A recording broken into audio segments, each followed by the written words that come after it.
Well, howdy, welcome back. So today is a very important day. We are going to practice and actually turn in our very first assignment. Now, it is a practice assignment, but we still have to turn it in. Like, that doesn't mean we don't do it or we don't turn it in. It still gets graded, but it's just kind of giving us a feel for here's how we turn in art, because it is a little different than our other classes. So first and foremost, make sure if you haven't already, get your at-home mentor to watch that video, linked up at the top on this slide. And once they are done watching the video, have them fill out the questions below. Because when you turn this in, I'm going to be looking at both slides. This mentor's assignment slide, just to make sure we're all on the same page for making sure you're successful in this art class. And then also your practice project slide as well. So I'm going to be looking at both of them when you turn it in this one time. All right? So looking at our practice project slide now. Let's get that filled out. Now you can see I've got my time slot all filled out up here. So usually our projects are worth 10 hours, 5 hours in class, 30 minutes a day times 10 equals 5. And then 30 minutes a day times 10 outside of class also equals 5. If we add up 5 and 5, that's 10. So it's 1 point for every single hour spent on the project. So we need to be filling that in. And I'll be giving you reminders, especially these first couple days, week and a half or so. I'm going to say, hey, open up your art journal, get that time spent, filled in. I'll remind you of that, okay? Now, of course, though, we haven't been doing 10 days for the practice project, right? It's only been a few days. So we're just going to kind of pretend here. And also, if you're like, well, I didn't spend a half hour outside of class every day, you really should not have. You may have spent a half hour in total between all of the days over this last week. Maybe. And that's okay, because once again, we were just kind of getting to know each other, getting to understand the class. Starting next class, when we're starting with our actual project, that's when those time things kind of start. One thing I also want you to know is that you can kind of flex a little bit back and forth. So let's just say, for example, let's fill this out. Now we're going to kind of pretend here. Okay, so let's journey back to kindergarten. It's time to pretend. So you probably came to all the classes. So go ahead and fill those in with 30 minutes because you were in class. Even if not, just fill it in. For the practice assignment, we just want to practice understanding how to turn it in the right way. So fill those all in. Now, outside of class, maybe on one day you only spent 5 minutes outside of class, and then the next day it was only 15 minutes. So that's only at 20 so far. So maybe then on this day, maybe this day I spent 50 minutes, and maybe this day I spent a whole hour. I don't know. Basically, what I'm trying to say is you don't have to spend a perfect 30 minutes outside of class.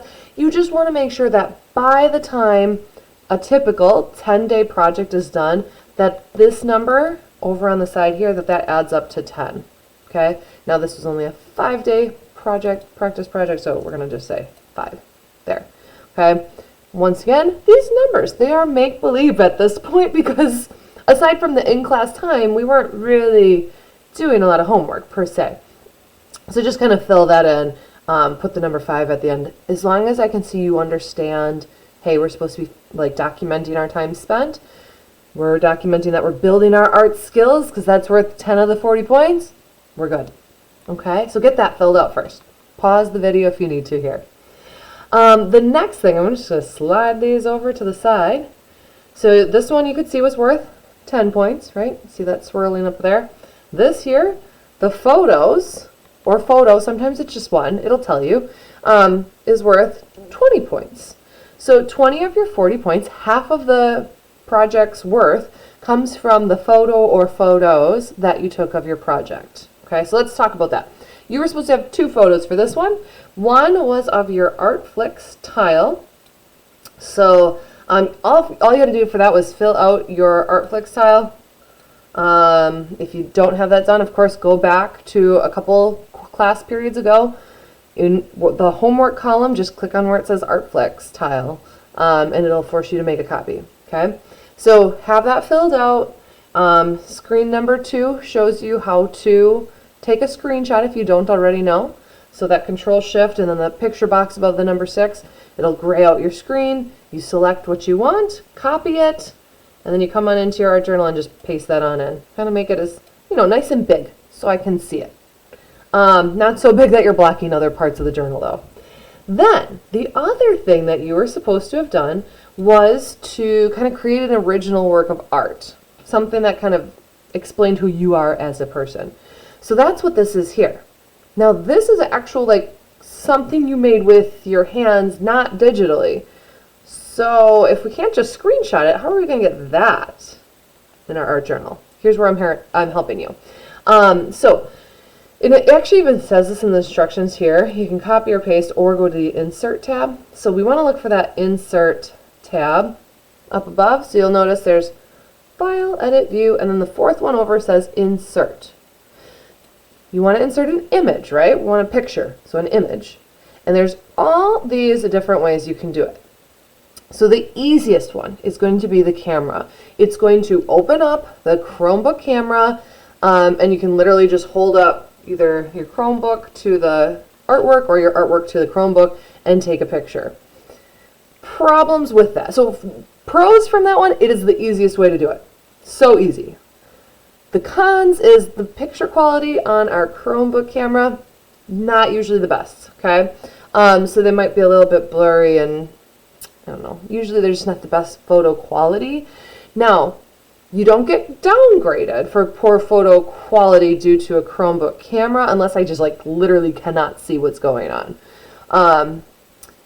So that's the good news. The bad news is we have an end of the year art show, and literally the number 1 criteria for your work to be considered for the end of the year art show is photo quality. So you could have the most amazing piece of artwork I've ever seen in my entire life. If the photo quality is poor, it will not make it into the end of the year art show. Guaranteed.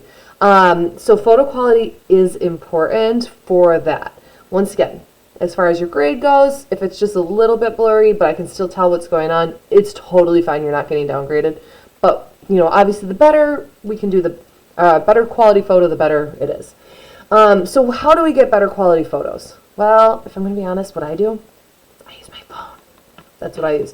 So I take a picture with my phone. I also have my RVA email. I have that on my phone too. So then I just go into my RVA email on my phone and I type out an email from me, StinsonHeather at ruralvirtual.org, to me, StinsonHeather at ruralvirtual.org. So it's from me to me, and then I just attach the photos. Then I come on to my device, my Chromebook, whatever you've got, and I open up the email, copy, paste. That's how I do it, because I can get much better photo quality on my phone than I can on my Chromebook. Once again, there's other ways too. You play around a little bit, see what works best for you. Things to consider though as you're taking these photos, whether it be on your Chromebook, phone, whatever you're doing, is that you want to make sure that it's as good of a photo as you can get with that device. So have it taken during the daytime is best. You want natural light. I usually will place my artwork near a window. Okay, not directly in the light of a window. Here's what happens when you do directly in the light of a window. You can see it's it's really too bright on this side. It's too dark where it's outside of that window, the sun puddle. So we don't want right in the sun puddle of the window. That's going to be a little bit too much. So we kind of want it just outside of a nearby window. We also want to make sure when we take the picture that it's not too zoomed out. I cannot see what's going on there. That is way too zoomed out. And even if you were to crop it from that far out, it's probably going to be poor quality. You also don't want it too zoomed in like this. I mean, if you look at the original, you can see I'm only seeing maybe a quarter of the actual photo itself. So make sure it's not too zoomed in. We also want to make sure that it's not too dark.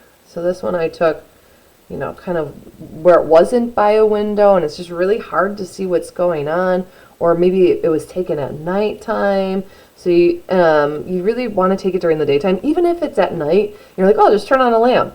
Usually it casts kind of like an orangish glow to it and it throws off all the colors. So daytime is going to be the best for natural light and getting the true colors of your artwork to show through. And then of course another thing is just making sure that it's not too blurry. That, once again, I can't really see what's going on as well as I can in this one here. So just do your best to take, a good quality photo as best as you can with the device that you have and insert that on in here. And of course, make it as big as you can without blocking the other stuff, okay? Then that's the, so far we've got 10 points up here, 20 points here. We still have 10 points to go. Where's that coming from? Well, at the bottom, there's always going to be a couple questions. It's going to say how many points each question is worth. So you'll want to make sure you're answering those questions to get those final points. So this question, why do you need to turn in your art journal entry, completely filled out, of course, into Buzz at the end of each project? So just think, why would I want to turn in my artwork with the journal? What might my teacher do once they see that in Buzz? And then that'll be nice for me when I get my report card. What happens in between there? Why would I want to turn this in? So think about that. And then also, the final question is always going to be a bit of a reflection question. So what was your favorite part of this project, or what do you think could be improved? How did you grow as a student and an artist? And if you ever need to, feel free, make those text boxes bigger. There's no reason why you can't. Totally fine. Okay? So once you've got both things done, the mentor assignment and this practice project, we want to turn that into Buzz. So let's see, did I get logged out? No, I didn't. Yeah. So here I am in Buzz. Now you've got a to-do list. I've got a needs grading, but whatever. You'll go to your to-do list, or you can actually come right into the class and go to the assignment, turn in itself. Either way works. Most students, I think, prefer the to-do list, but whatever you prefer. And when you're in here, it's just going to kind of go through here's what you need. And you're just going to click on Google File. Now you can see, doesn't work for me. It says you must be enrolled as a student. I am not. I'm the teacher. So for you, though, you'll be able to click that and then just find your art journal in your Google Drive and hit Submit My Work. Which brings up a good point. If you're like, wait a second, I can't find my art journal to even do any of this stuff, Mrs. Stinson. How do I find that? Well, you might have bookmarked it, just clicking on the star and then adding it to your bookmark bar. That's a smart thing to do. Otherwise, if you didn't already do that, you might want to go into your Google Drive and then you just type in the search drive, you're going to type in art journal and it should pop up, right? I mean, I've got like hundreds of them, but you probably only have the one. So find it that way. Let's see, what else? So yeah, you'll want to submit your work. Now you're also probably wondering, what if I'm not ready? I don't have it done. It's due today. I'm not going to have it in today. What happens now? Here's what I want you to know. Don't stress out to the point where you can't function. If you turn it in late, you're not losing points. Simple as that. You could turn it in the next class period. You could turn it in 3 class periods from now. Honestly, you can kind of turn it in whenever. You're going to get the points up until the end of the semester. The problem is, just because you're late doesn't mean we're going to wait. So you might not be done, but we're still moving on. So I don't want you to get stressed out. I don't want you to be like, oh my goodness, I still have that last project to work on. Now we're starting this new one and it's so stressful. So the sooner you turn it in, the better for your mental health and for your stress levels. So just get it in the sooner the better, but also know that it's not going to count against you if it is in late. Another thing to consider if it's in late, we only have 7 projects. That's it. So you can imagine if only one is missing, it is going to have a tremendous impact on your grade. In fact, if it's the first one, you're going to be failing for a long time before you can catch up from that missing project. So turn it in, I guess, the sooner the better, because, we do grade checks on Mondays. So you don't want to be getting a message from RVA saying, hey, you're not passing art. That's no good. You'll also be getting progress checks from me every couple of weeks with your grade in it. So we just don't want to put it off so much that it becomes a stressor. Okay, so the sooner the better. And that's about it. So as soon as you do have those 2 slides done, go ahead, submit it into Buzz, and I cannot wait to check it all out. Have a fabulous rest of your day. See you next time.